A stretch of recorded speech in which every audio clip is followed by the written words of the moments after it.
Hey fellow golfers, this is Robbie from Best Ball. One of the most popular names in the golf accessory market today is Western Birch. Stop reaching in your pocket for boring plastic or plain white golf tees and elevate your game with premium wooden golf tees from Western Birch. You can customize both the hardwood and bamboo tees with one of their signature stripe patterns in a wide variety of colors. These tees are stylish enough to stand apart from the crowd, traditional enough to align with golf's heritage, and durable enough to make you forget about using anything else. Enter the code BESTBALL in the promo field in your shipping cart to add a free gift to your order. So visit westernbirch.com and get your own premium wood golf tees in the style that suits your game. My first week of caddying, besides not knowing like what I was doing and reflecting on what bad information I must have been giving people, first Sunday of my career. So I had started like on a Thursday, I think it was. And I did like a single bag. And then on Friday, I had my first double bag loop. And then I was supposed to double loop. I didn't even know that. And I couldn't do it. Like I didn't understand how the scheduling worked or whatever. And they're like telling us we're going to turn and burn right into a second loop. And I'm like, what's going on here? Like,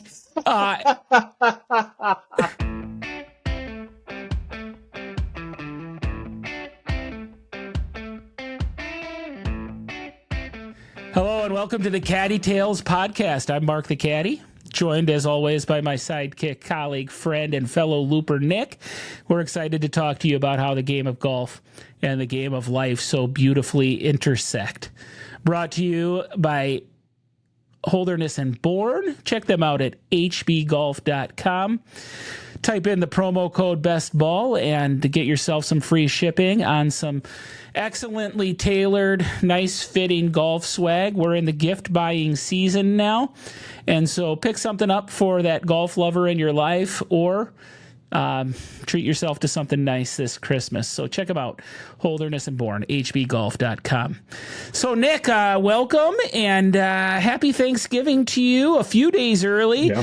We are, this is our last podcast before the big day of Thanksgiving. The year has absolutely flown by.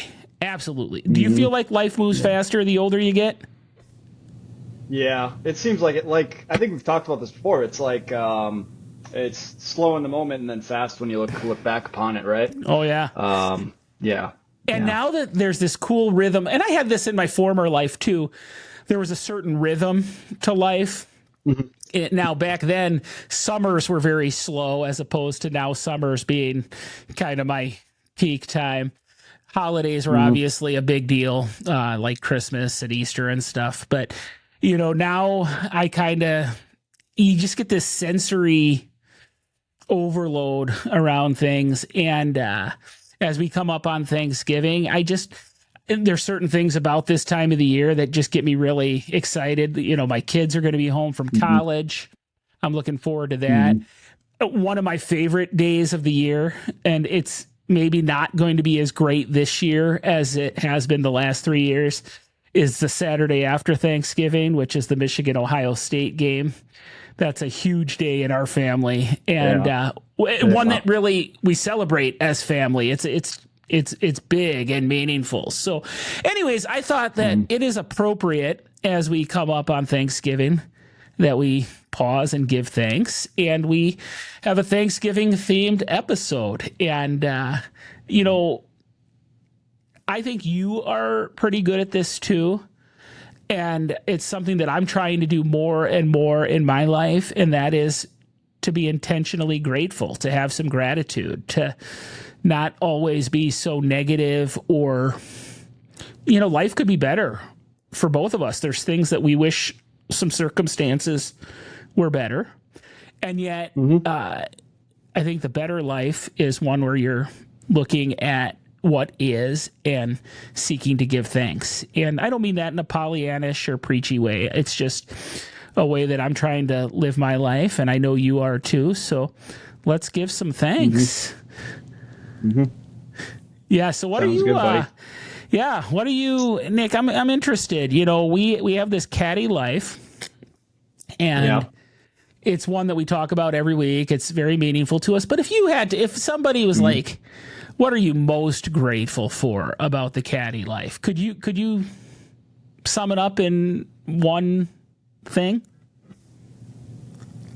No, I couldn't sum it up in one thing, but I could sum it up in a few things. I mean, I'm thankful to have a job, period, which is pretty basic, obviously, but it's, not everyone has it. And, someone thought that we met the qualifications to hire us to do this job. And I'm grateful for that. And, we get to walk like one of the most beautiful golf courses in the country. Just us two, just a couple of, dummies that, And let me reflect on something you just said there.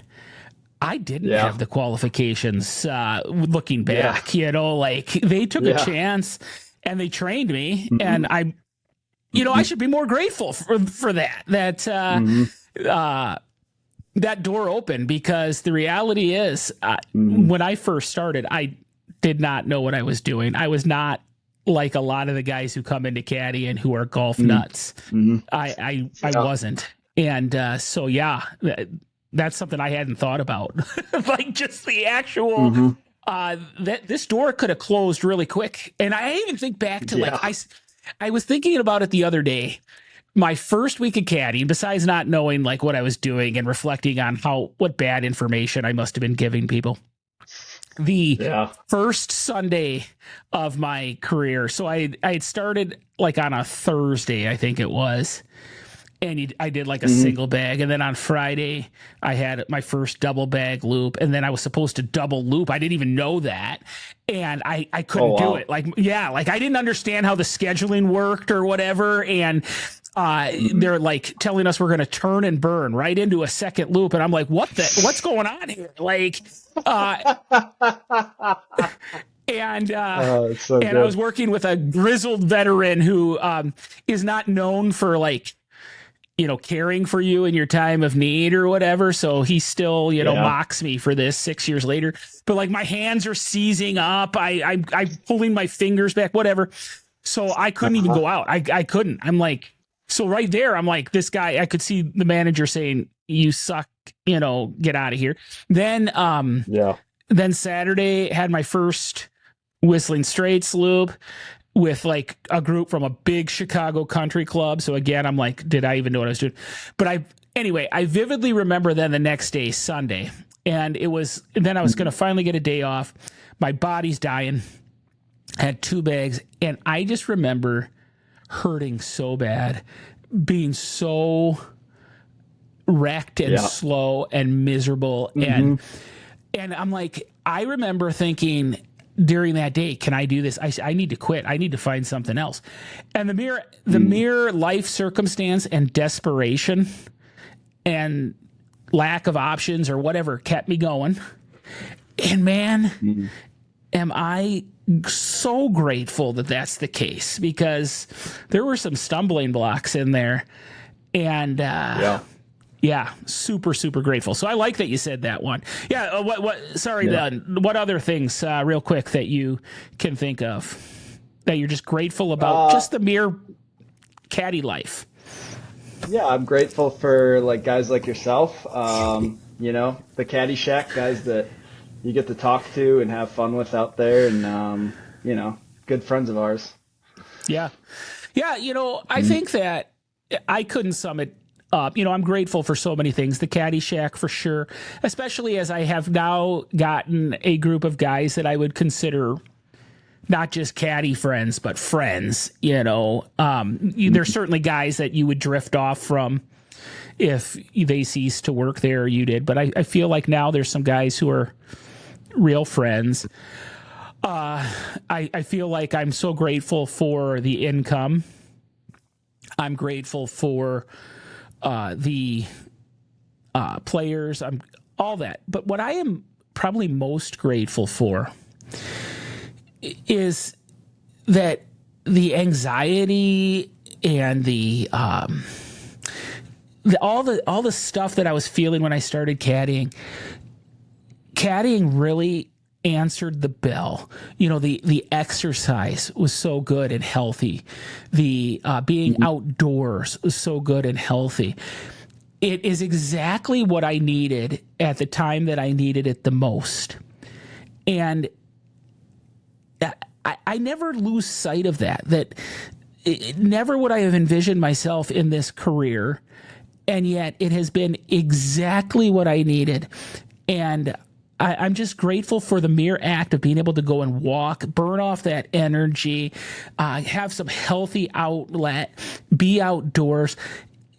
I think we're intended to have a hard day's work, the satisfaction of a job well done, to be in community. All those things come together beautifully and perfectly in the job of the caddy, better than in so many other professions. And I think you're one who, this winter, you are grinding it out. You had a, super long work day yesterday. You're about to start 14-hour work day right after we finish the pod here today. And yeah. And so those jobs, they put food on the table, but they don't do what caddying does. They don't provide the outlet. They don't provide the freedom. They just don't. And so it's good to be thankful. I think we need to be intentional about that, because it gets easy in any job, and this is certainly true of caddying, to just gripe and whine when it's not going great, or when you're in the thick of it and when you're overtired or whatever. There's no doubt there are frustrating days and situations, but I think you got to be intentional and say, look at how this job just rings the bell. Now, of course, the beautiful thing that we should give thanks for, not be annoyed by, not see them as a nuisance, but really give thanks for our players. Without them, we don't have any of the stuff we just talked about. But there's certainly player behaviors that we are more prone to give thanks for. I was really thinking about that. Like, what player behavior am I most grateful for? Do you have one? Patience would be near the top of my list for sure. When they have patience? Patience probably being... Yeah, when they have patience. And then, the generosity at the end of the round is always appreciated. Yeah, right. Of course. Yeah. Yeah. I had one guy put a comment under a tweet once, and I really don't ever talk about tipping on Twitter and stuff. And even here, we just stay at the very periphery of it, like the outer edges of it, with comments like you just made. But he said, like, the part of the podcast, he loves the podcast, but the part of the podcast where tipping might come up is cringe. And I'm like, thank you for that comment. I want to be mindful of it. But the reality is, we're trying to make a living, and it's a unique job in that it's so gratuity driven and there's so many variables. Yeah. And so I think giving thanks for, sometimes it's generosity. Yeah. Like, cause some people see it as a fee. Some people really see it as a way to bless us and to show real appreciation and to be super generous. And so, I think it's a good thing to give thanks for. What else? Anything else you can think of?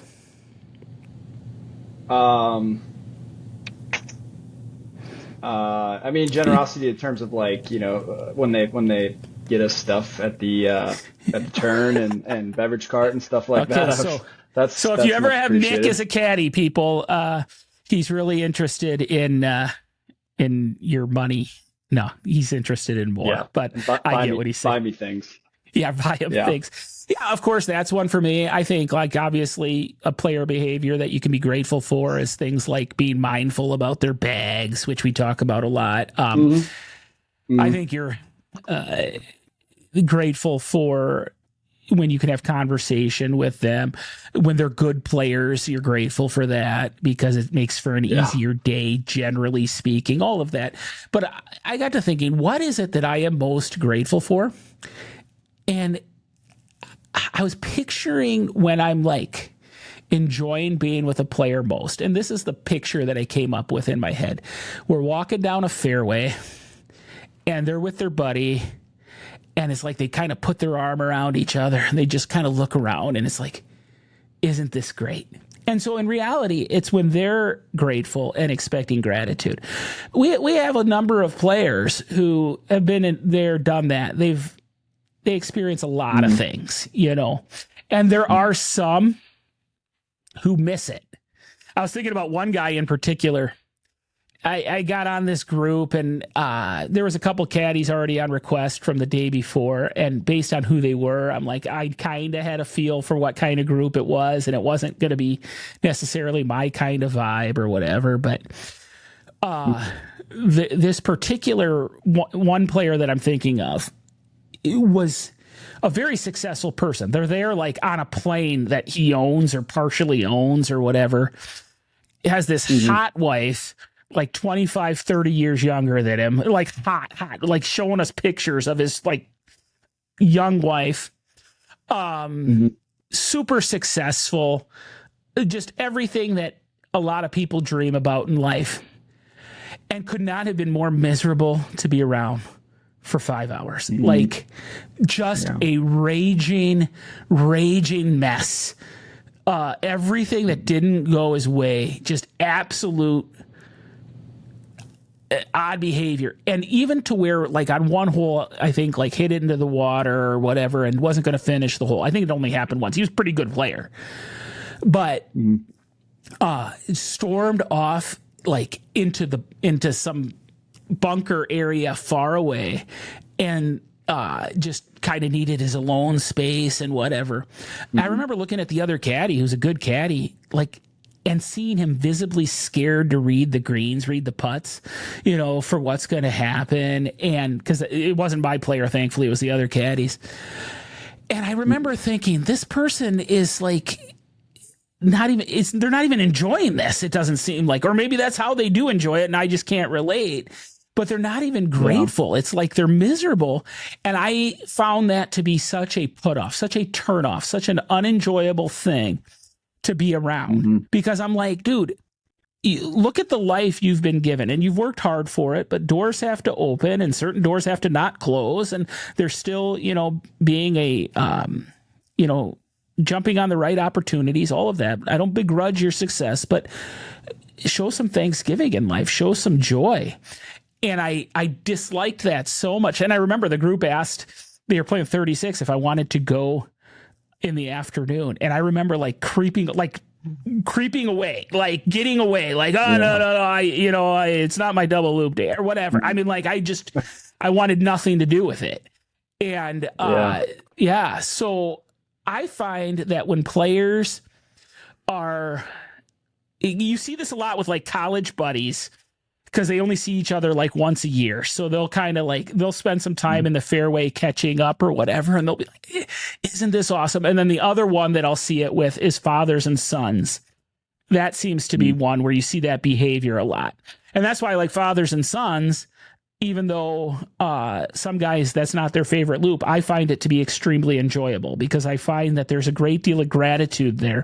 Not only are they looking around and saying, look at this place we get to be at, but then they're grateful because look at who we get to spend time with. And I find that kind of intoxicating. So, that's probably my favorite player behavior. There's other things that, you know, I enjoy about players, but that's the one where if I had to say, what do I give thanks for, that's the one. So, I'm thinking about people who work at the golf course now, not caddies. Who do you think deserves more thanks out there? Who's an unsung hero? Who's someone we don't thank enough? Yeah, probably like our marshals and our player assistants, I would think. That's like Kevin and Bill, who we hope to have on the show soon. You know, those guys are always helpful for us. I thought they killed it this year, man. Yeah. I actually was going to say, that's actually who I was thinking of. A lot of times I've noticed on Twitter, there's superintendents feel underappreciated. So I certainly want to give ours a shout out, because our course was legit awesome into late October this year. And I understand nothing about what goes into that. You know, like I am not a turf aficionado or any of that. So me either. To me, it's a little bit of like, it's so good that I've almost just kind of come to blindly expect it. And I'm like, maybe I should. And we don't really interact with them on a daily basis. It's kind of like we're kind of separate in that we're not in the same buildings or whatever. But I want to make sure that they get a shout out, because I think it's from what I can tell, especially the guys who work at private courses, it may be a job with a tremendous amount of headaches at times. They might hear maybe more complaints than they hear thanks. Actually, last year I spoke to a group for their meeting. They get together, like this group from Illinois, and I got the sense that that's a opportunity for them to come together and commiserate and get some support because some of them feel pretty beaten down. But as far as people who I think like certainly don't get the thanks they deserve from the players, I think the players' assistants for sure. Unless that player's assistant happens to find something they lose on the course, like a cell phone or a head cover or whatever. I think they're taken for granted. But I thought this year they really raised their game out there for us. There's no doubt there's days where there's only so much they can do. Like some days the group just won't go faster, no matter how many times they talk to them or move them up a hole or whatever. But I thought they were very professional. I thought they communicated well with us. And do you find that because you're a veteran caddy that they kind of will come to you and let you know what they need or tell you I found this year, I felt like they had certain guys that they went to kind of communicate with to help things run smoother. And I thought that was cool. Yeah. They'll pull me aside and be like, hey, you guys are like 5 over or something like that. And 99% of the time, I already know this. I know we're slow and I'm trying my best to keep it moving and stuff like that.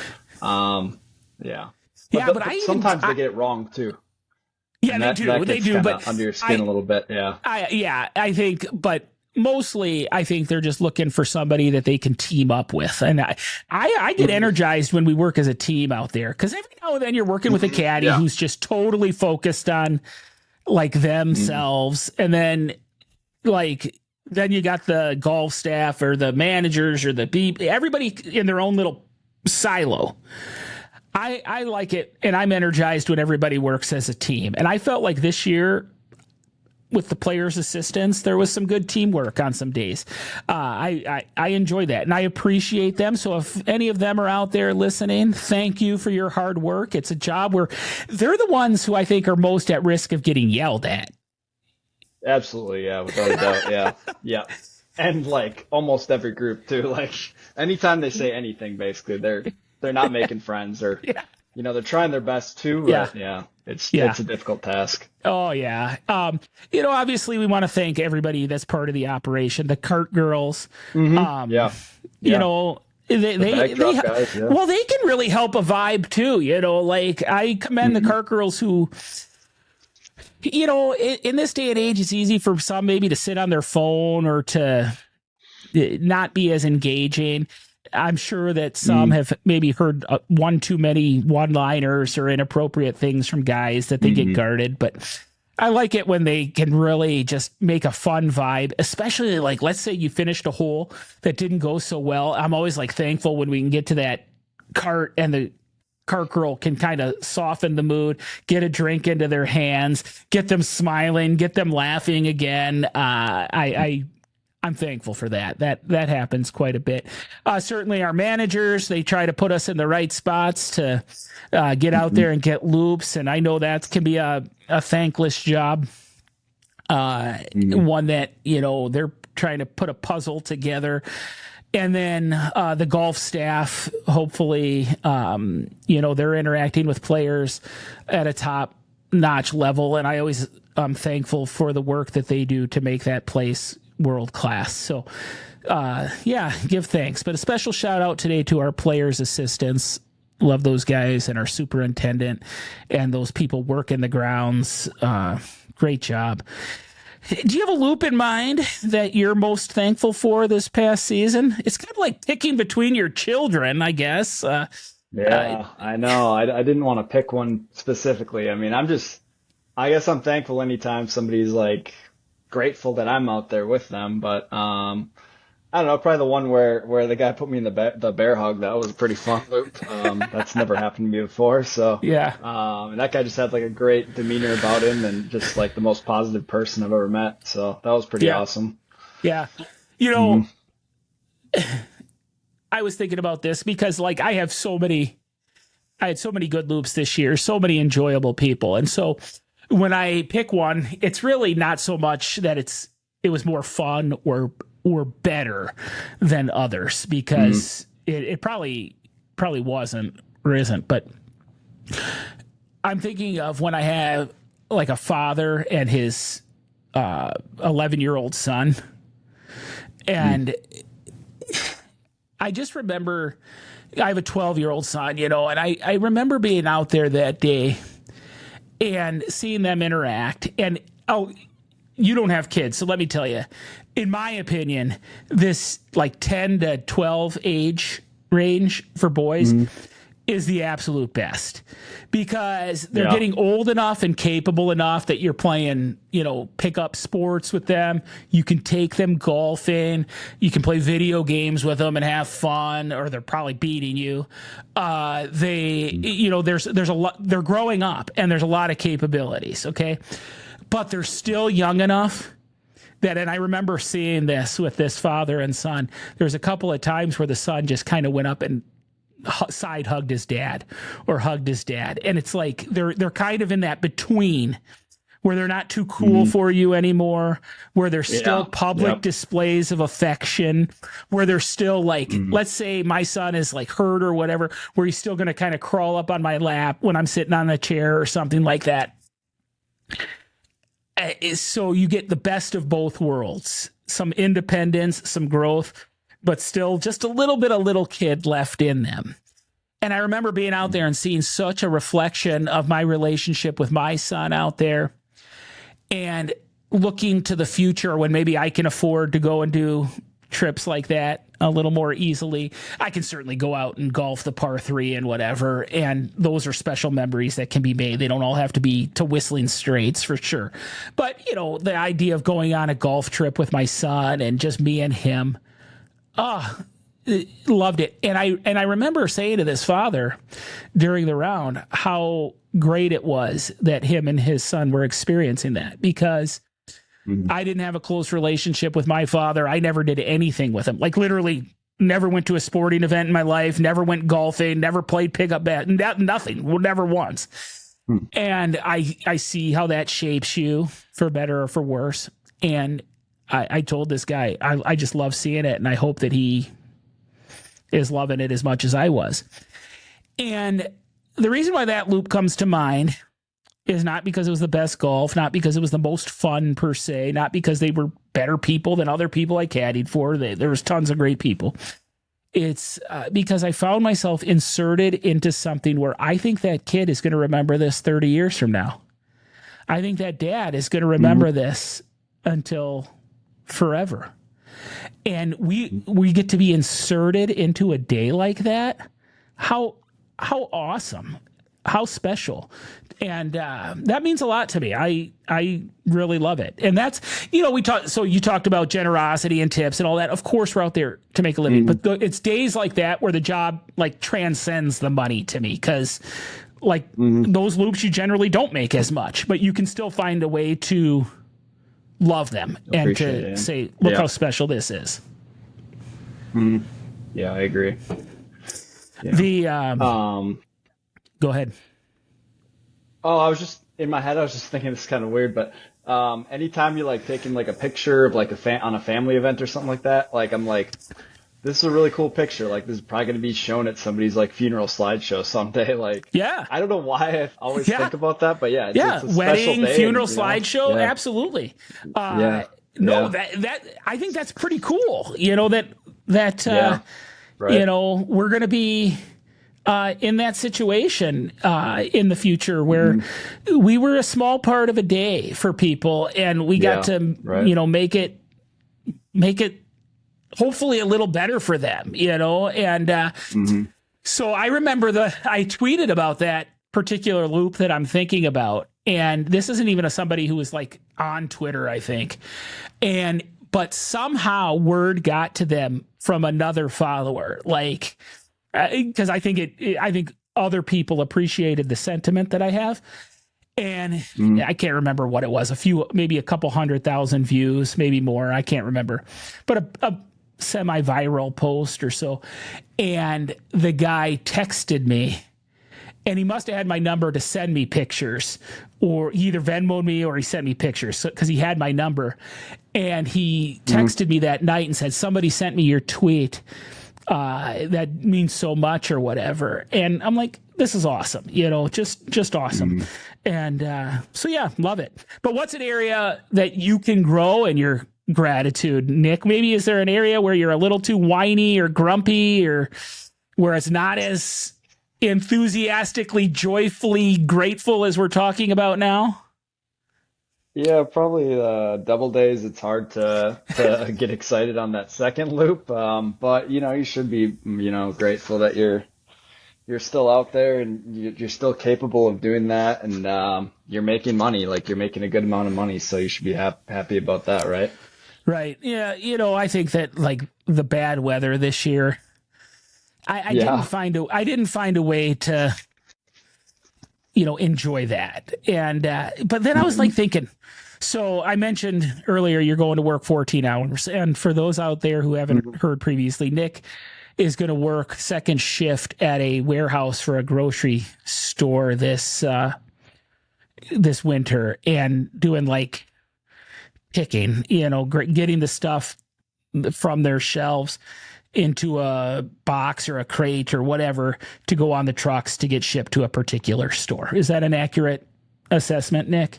Yeah. Put them on a pallet, but it's generally pretty heavy stuff. So Nick, like, I have actually felt sick to my stomach for you about this job. Like, it just sounds terrible to me. Now, let me preface it. All honest work is noble work. And like I said to you yesterday, or maybe this morning, you're an American hero. You are at the front lines of getting food on my table. Okay. So I'm finding a way to champion what you're doing.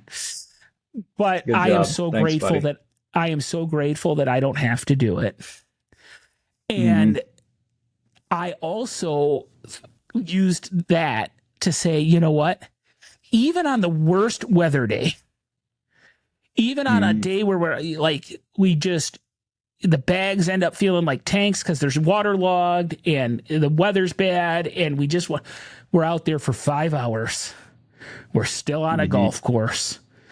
It's over, done with. It's still 100 times better than what you're about to go do. So I'm not giving you much of a pep talk for the day, am I, Nick? Yeah, thanks, bud. No, not at all, but that's okay.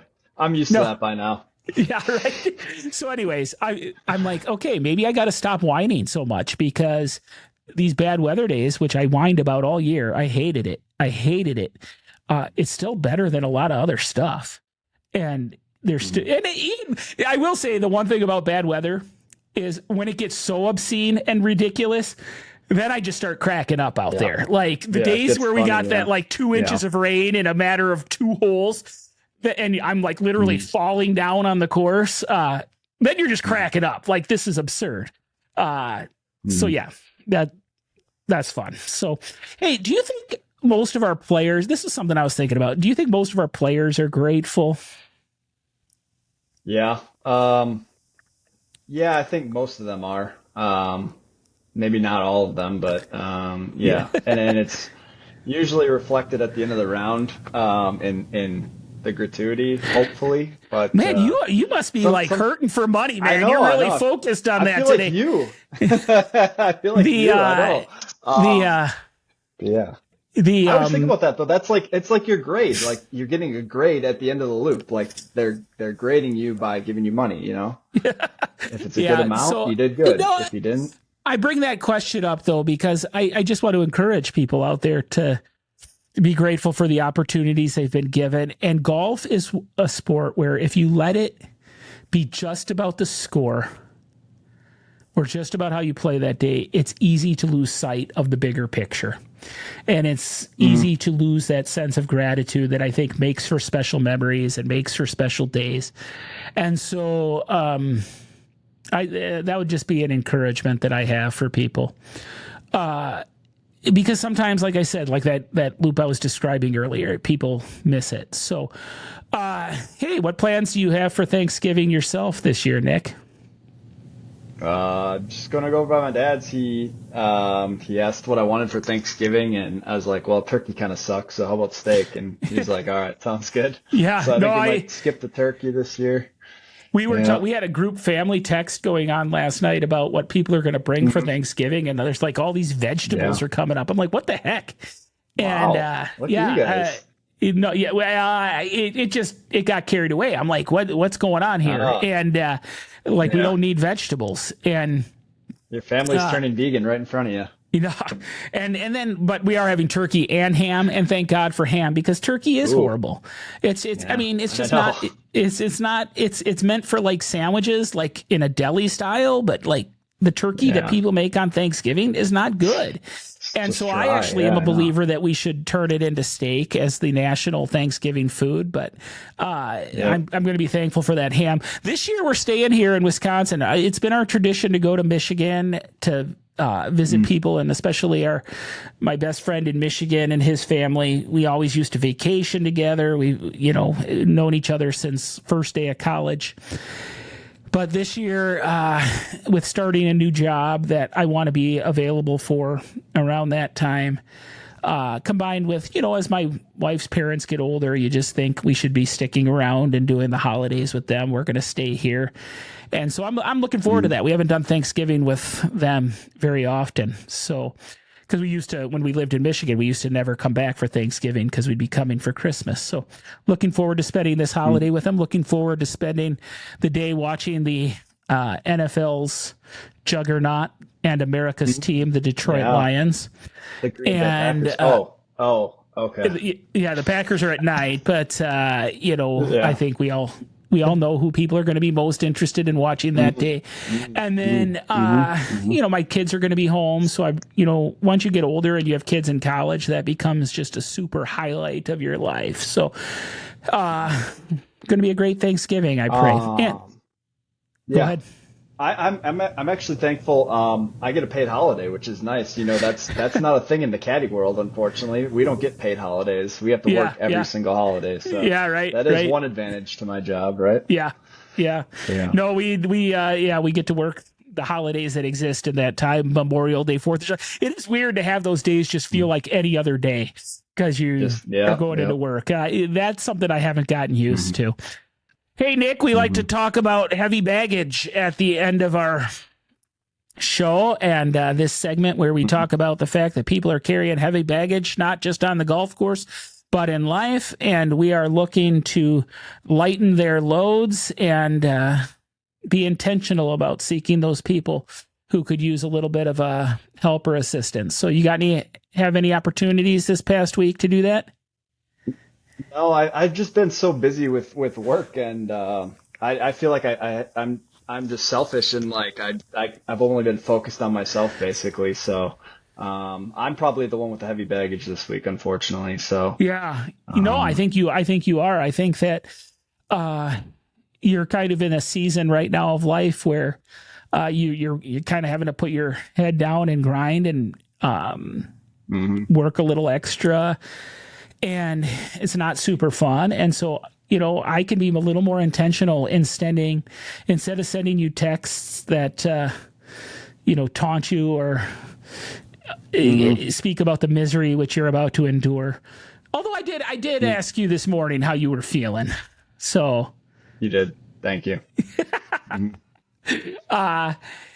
For me, I've been having lots of opportunities to interact one-on-one with people who are going through, difficult times. And I had the opportunity to speak with one person this week who made a rash decision to walk off of a job that they desperately need because they lost their temper and patience. And it kind of goes along with just a kind of a pattern of things. And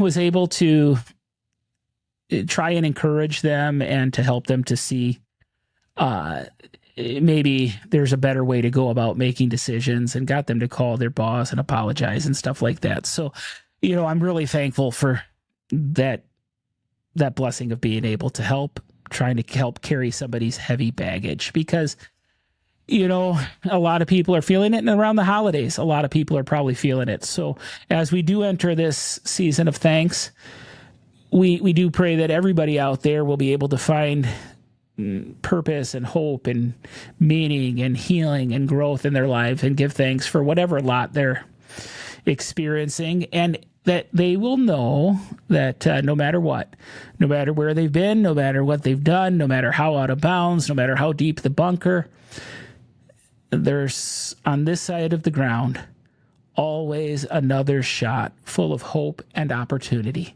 So take yours.